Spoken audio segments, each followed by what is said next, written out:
அவர் எப்படி ஆட்டி ஆட்டி போடுறாரு பாருங்கள். கறியில் தான் போடுவார். அதனால் நல்லா நிறையா புகை வரும். சாம்பிராணி அவ்வளோ மணக்கும். ஒரே மனம். இந்த இடம் ஃபுல்லாக ஒரே மணத்து கிடந்தது.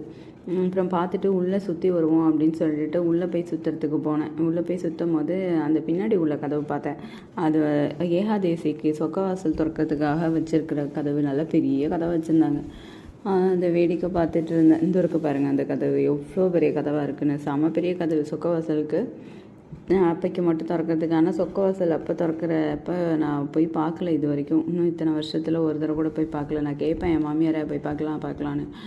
என் மாமியார் கத்தும், அப்புறம் பேசாமல் விட்டுருவேன். இங்கே இந்த பிள்ளையார் இருக்கார் பாருங்களேன். ரைட்டில் பிள்ளையார், லெஃப்டில் ஆஞ்சநேயர். ஆனால் எல்லா பெருமாள் கோயிலையும் அந்த காலத்தில் கட்டின பெருமாள் கோயிலும் சரி, இப்போ கட்டின பெருமாள் கோயிலும் சரி, பிள்ளையார் பிரதிஷ்டை பண்ணி தான் பண்ணுறாங்க. பிள்ளையார் இல்லாமல் பண்ணுறது இல்லை. அது ஏன் தெரியல. ஆனால் எல்லாம் இவங்க இந்த சாமியை வைக்க மாட்டாங்க அப்படின்னு சொல்லி மற்றவங்க பேசுவாங்க. ஆனால் அவங்களாம் பிள்ளையாரை வச்சு தான் பண்ணுறாங்க. உள்ளே ஆஞ்சநேயர் கோயில்ன்ற பாருங்கள். ஆனந்தமங்கலம் ஆஞ்சநேயர் கோயில்லையும் பிள்ளையார் இருக்காருன்னு நினைக்கிறேன். ஆனால் அது தெரியல. அரங்கநாதர் கோயில்லையும் பிள்ளையார் இருப்பார்.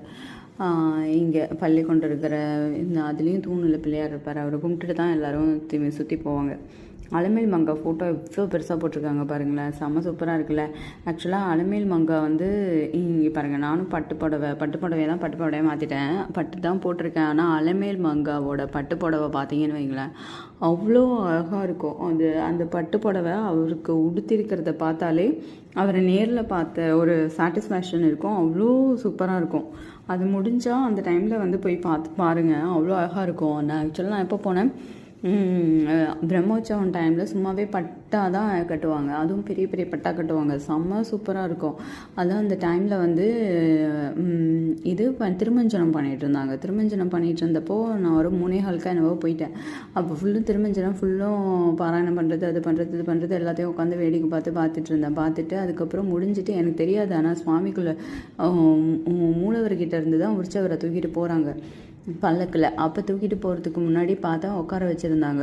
கொஞ்சம் நேரம் பார்க்குறதுக்கு டைம் இருந்தது. நான் பக்கத்தில் இருந்து பார்த்தேன். ஆனால் அது கிடைக்கிறதே பெரிய பாக்கியம் தான். கொடுத்து வைக்கணும்னு சொல்லலாம்.